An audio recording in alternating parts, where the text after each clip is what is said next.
हरे कृष्णा। राधे राधे। हर हर महादेव। श्री शिवाय नमस्तुभ्यम। आप सभी का दिन शुभ और मंगलमय हो। आज दिनांक है 16 फरवरी और दिन है सोमवार। आज सुनेंगे फाल्गुन मास महात्म्य के 15वें दिन का अध्याय।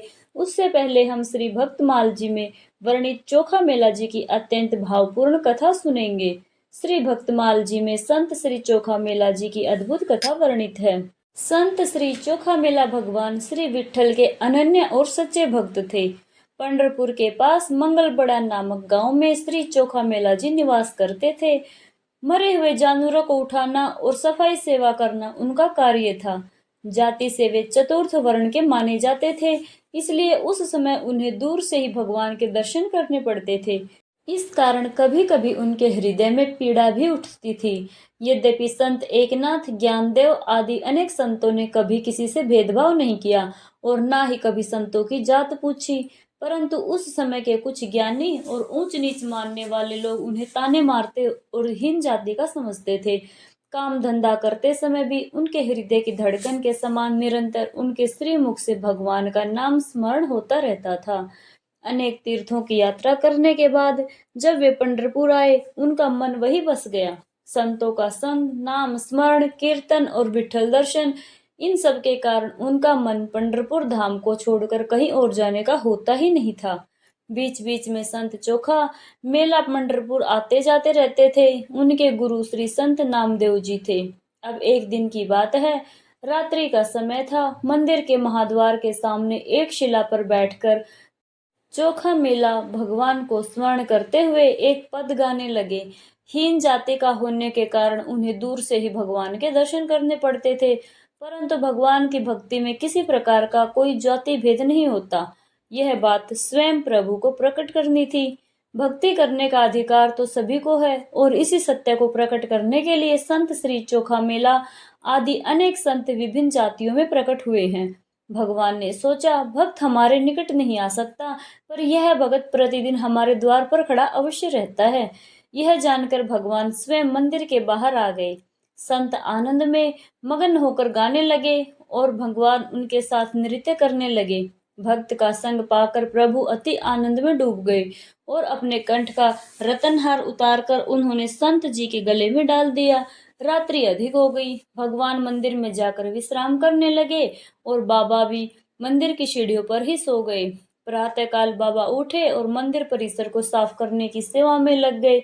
जब मंदिर में पुजारियों ने तुलसी माला और पुष्पहार उतारते समय देखा कि भगवान के गले का रत्नहार गायब है, तो वे घबरा गए। उन्होंने इधर उधर खोज की, तभी उनकी दृष्टि चोखा मेला पर पड़ी। उन्हें पता चला कि हार तो चोखा मेला के गले में है। अब पुजारियों ने बाबा चोखा मेला पर ही चोरी का आरोप लगा दिया। देखते ही देखते वहां लोगों की भारी भीड़ जमा हो गई। कुछ लोग तो संत जी को मारने पीटने भी लगे। बाबा बार बार कहते रहे, वह निर्दोष है। उन्होंने कहा, भगवान ने स्वयं यह हार मुझे पहनाया है, परंतु किसी ने उनकी बात नहीं मानी। अंत में उन्होंने भगवान का स्मरण किया। अपनी करुण वाणी में उन्होंने पुकारा, हे प्रभु, आप दौड़कर हमारी सहायता के लिए आइए। धीरे धीरे मत चलिए प्रभु, यह लोग मुझे बहुत मारे हैं। मैंने ऐसा कौन सा अपराध कर दिया प्रभु, मैं तो आपके निकट तक नहीं आता। ऐसे समय में मुझे अपने से दूर मत कीजिए। अब मेरी रक्षा की जिम्मेदारी आपकी है प्रभु, कृपया शीघ्र आइए, जल्दी आइए। जैसे संत जी ने यह कहा, वह रतनहार तुरंत भगवान के कंठ में जा पहुंचा।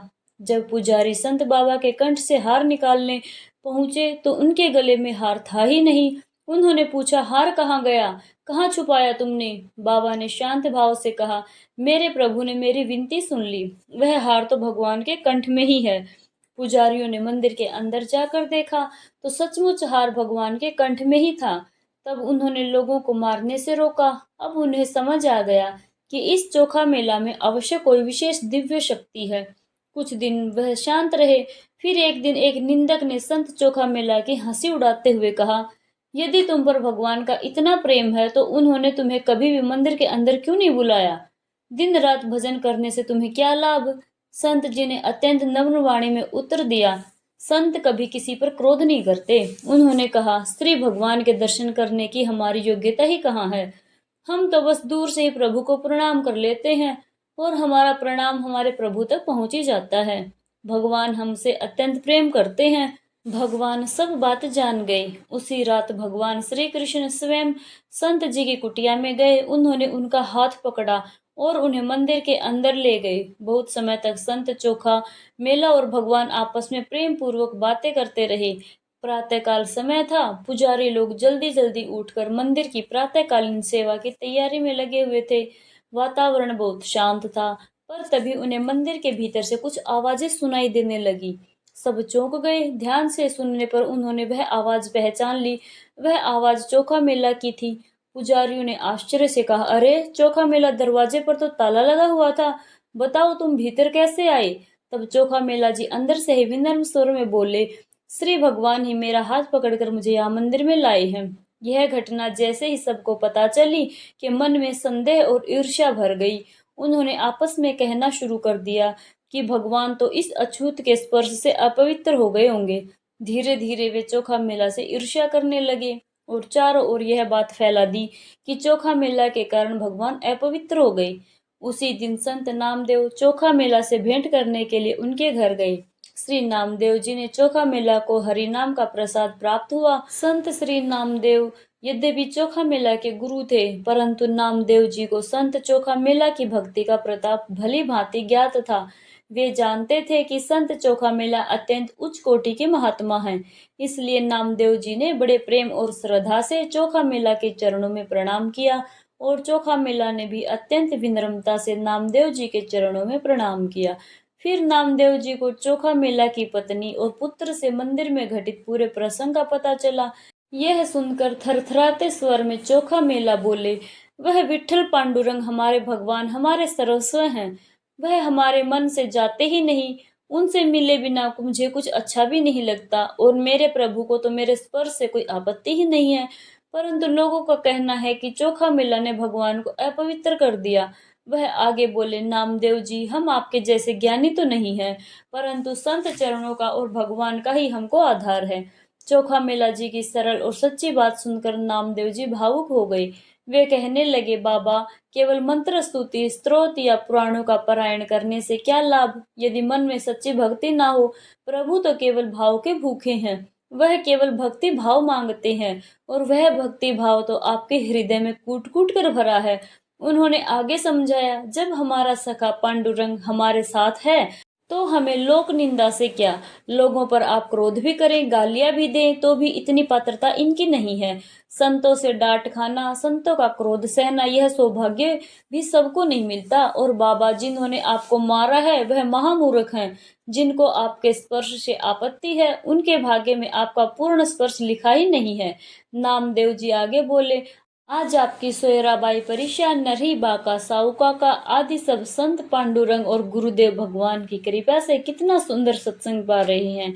फिर निंदक को कौन पूछता है? ऐसा मधुर और सत्य वचन कहकर नामदेव जी वहां से चले गए। अब तो बाबा के हृदय में बड़ा आनंद उमड़ पड़ा।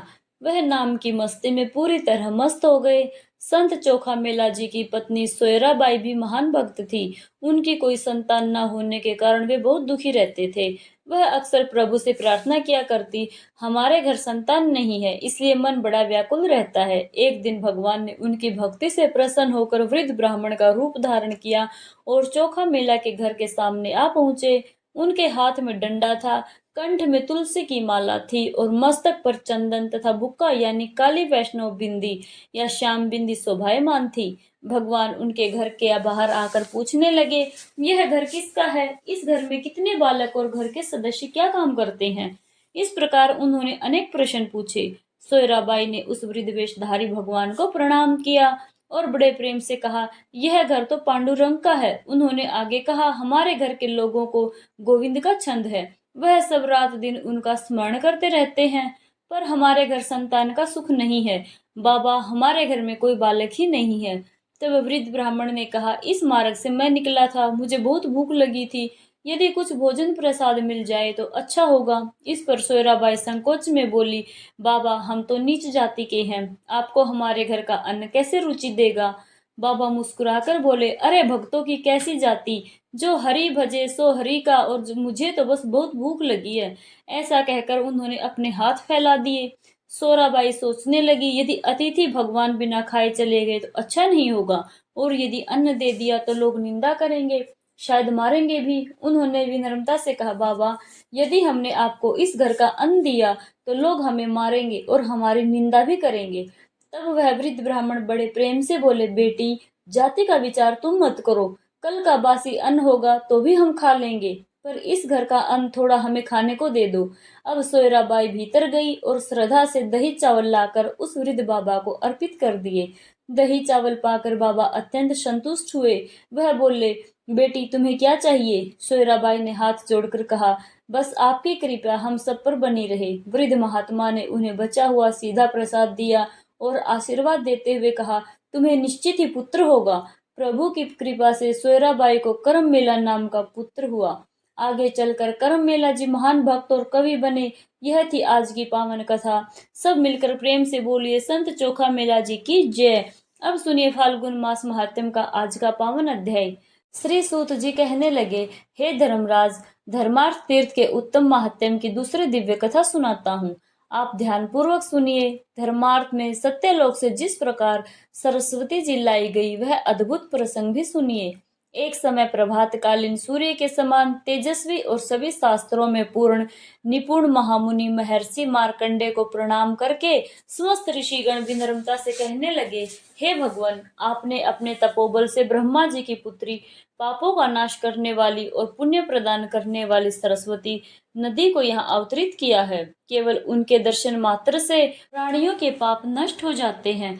कृपया उनके महात्म्य का भी विस्तार से वर्णन कीजिए। तब मार्कंडे जी इस प्रकार मधुर वाणी में कहने लगे, हे ब्राह्मणों, मैंने शरणागतों को शरण देने वाली देवी सरस्वती को भाद्रपद मास के शुक्ल पक्ष की पूर्णिमाई द्वादशी तिथि को धर्मार्थ तीर्थ के अंतर्गत द्वारवती तीर्थ में उतारा था। द्वारवती तीर्थ मुनियों और गंधर्व द्वारा सेवित है। उस पावन तिथि में वहां पुण्यदान आदि करना चाहिए।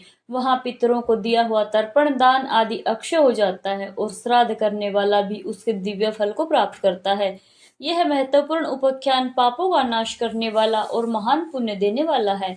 यह पवित्र वस्तुओं में भी परम पवित्र है और महापापों का भी निवारण करने वाला है। सरस्वती जी का जल सभी मंगल कार्यों के लिए मंगलकारी और अत्यंत पवित्र है।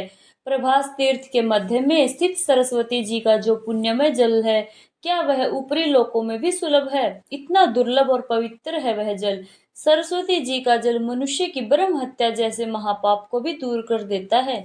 जो मनुष्य सरस्वती जी में स्नान करके देवताओं और पितरों का तर्पण करता है और उसके बाद पिंडदान करता है, वह फिर कभी माता का दूध पीने वाला शिशु नहीं बनता, अर्थात वह जन्म मरण के चक्र से मुक्त होकर मोक्ष को प्राप्त कर लेता है।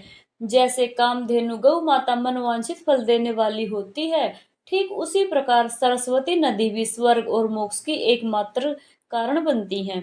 व्यास जी कहते हैं, मार्कंडेय जी ने सरस्वती जी को यहाँ लाकर मानो बैकुंठ का द्वार ही खोल दिया है।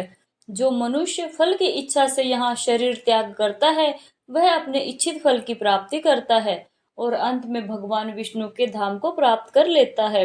हे धर्मराज, अधिक कहने से क्या लाभ? मनुष्य को तो सदा विष्णु लोक प्राप्त करने की इच्छा से द्वारका में ही शरीर त्याग करना चाहिए।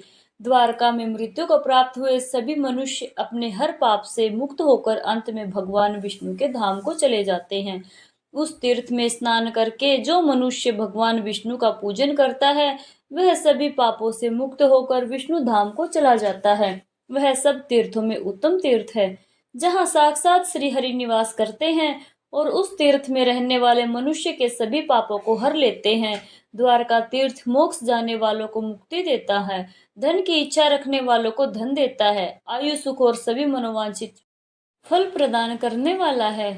जो मनुष्य महान एकादशी तिथि का उपवास करके श्रद्धा करता है, वह नरकों से भी अपने सभी पितरों का उद्धार कर देता है। माँ द्वारका के समीप ही मार्कंडे से संबंधित एक गोवत्स नामक तीर्थ भी है, जो पृथ्वी पर सर्वत्र विख्यात है। उस तीर्थ में जगतपति उमाकांत भगवान शिव गाय के बछड़े के रूप में अवतरित होकर स्वयंभू लिंग रूप से विराजमान है। पूर्व काल में बालक नाम के एक शत्रु विजय राजा थे।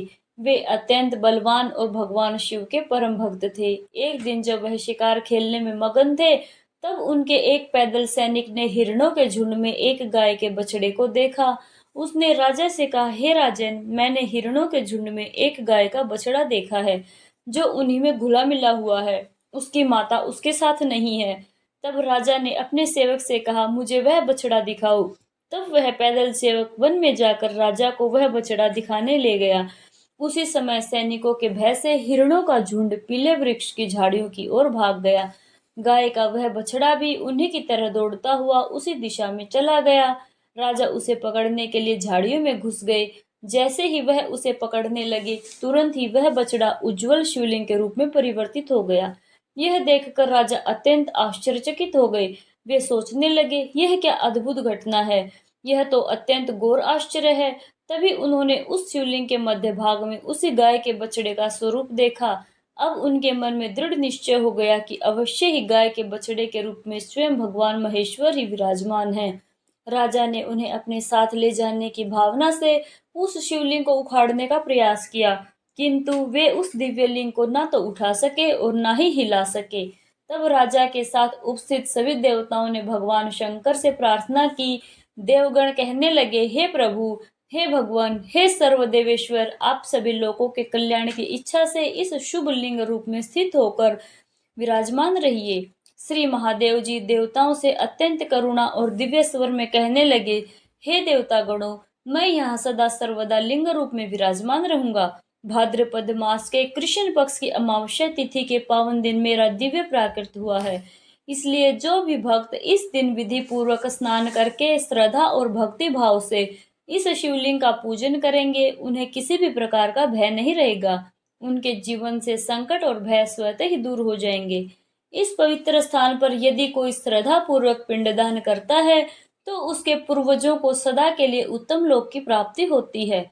जो पितृ घोर रौरव नरक, कुंभीपाक और अन्य भयंकर नरकों में गिरे हुए हैं, अथवा जो पशु पक्षियों की योनियों में पड़े हुए हैं, वे भी यहाँ केवल एक बार पिंडदान करने मात्र से अक्षय गति को प्राप्त हो जाते हैं।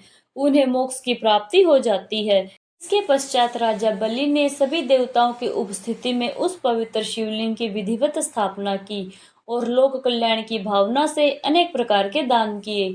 जब तक वे उस दिव्य लिंग की श्रद्धा पूर्वक पूजा करते रहे, तभी तक स्वयं साक्षात भगवान शिव वहां प्रकट हो गए।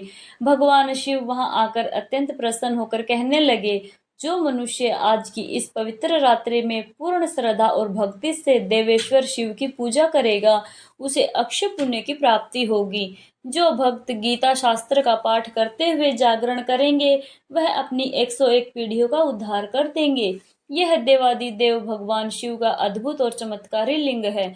जो भी मनुष्य भक्ति भाव से इसका महत्व सुनता है, वह सभी पापों से मुक्त हो जाता है। गोवत्स नाम से विख्यात यह शिवलिंग मनुष्य को परम पुण्य प्रदान करने वाला है। यह अनेक जन्मों के संचित पापों का भी नाश कर देता है। ऐसा स्वयं महर्षि मार्कंडेय जी ने कहा है।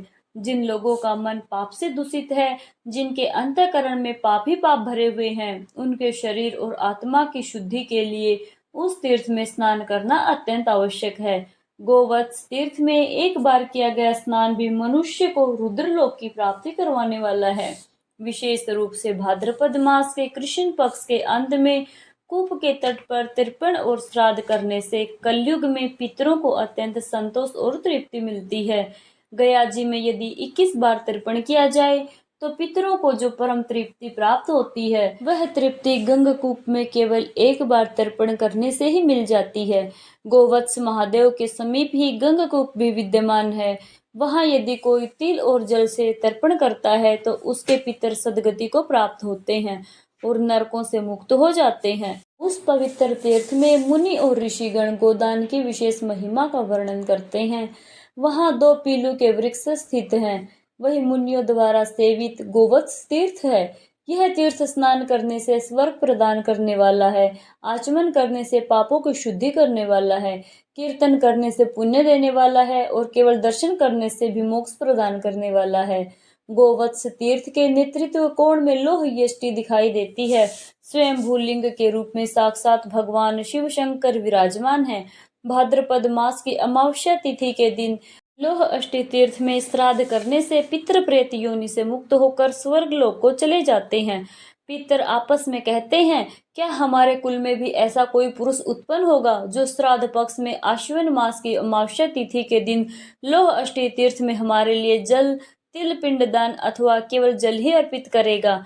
तब मुनि कहते हैं, यदि पितर अत्यंत प्रिय हो तो भाद्रव्रत अर्थात आश्विन मास की अमावस्या तिथि को उनके लिए अवश्य ही श्राद्ध करना चाहिए। जो मनुष्य सरस्वती जी के पवित्र जल में स्नान करके दूध और सफेद तिलों से पितरों का तर्पण करता है, उसके पितर अवश्य ही तृप्त हो जाते हैं। लोहष्टी तीर्थ में भक्ति भाव से तर्पण करने पर मनुष्य स्वयं भी संतोष और तृप्ति को प्राप्त करता है। जो जल का दान करता है वह तृप्ति पाता है, जो अन्न का दान करता है वह अक्षय सुख प्राप्त करता है, जो फलों का दान करता है वह पितृ भक्त पुत्र की प्राप्ति करता है, और जो अभिदान देता है वह आरोग्य और स्वास्थ्य लाभ करता है। न्यायपूर्वक बिना किसी को कष्ट पहुंचाए, बिना किसी का दिल दुखाए जो धन अर्जित किया जाता है, यदि उस धन में से थोड़ा सा भी दान कर दिया जाए तो वह महान फल देने वाला होता है। उस तीर्थ में स्नान करने से मनुष्य भगवान शिव का पार्षद बन जाता है। तो यह थी आज की दिव्य और पावन कथा, जिसमें आपने जाना कि किस प्रकार अमावस्या तिथि के दिन हमारे द्वारा किए गए पिंडदान और तर्पण से हमारे पितरों को मोक्ष की प्राप्ति होती है। इतना ही नहीं, अनेक पीढ़ियों का उद्धार हो जाता है। और इतना ही नहीं, जो भी व्यक्ति श्रद्धा से श्राद्ध तर्पण करता है, अपने पितरों के नाम से फल, सब्जियां, जल आदि का दान करता है, उसका भी कल्याण और उद्धार हो जाता है। अतः ऐसा पुण्य आत्मा व्यक्ति अपने पितरों के साथ भगवान शिव का पार्षद बन जाता है। अब सुनिए श्री पितृ चालीसा पाठ, जिसे सुनने मात्र से पितृ दोष दूर हो जाता है और पितरों की कृपा प्राप्त होती है।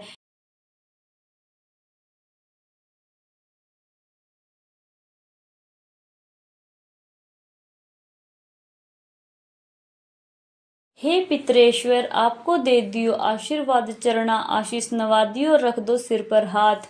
सबसे पहले गणपति, पाछे घर का देव मनावा जी। हे पितरेश्वर, दया राखिए, करियो मन की छाया जी। पितरेश्वर, करो मार्ग उजागर, चरण रज की।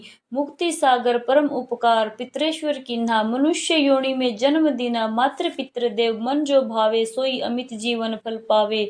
जय जय जय पितृ जी साईं, पितृ ऋण बिन मुक्ति नाही।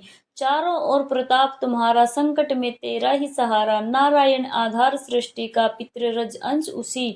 दृष्टि का प्रथम पूजन, प्रभु आज्ञा सुनाते। भाग्य द्वार आप ही खुलवाते। झुंझुनू में दरबार है साजे, सब देवों संग आप विराजे।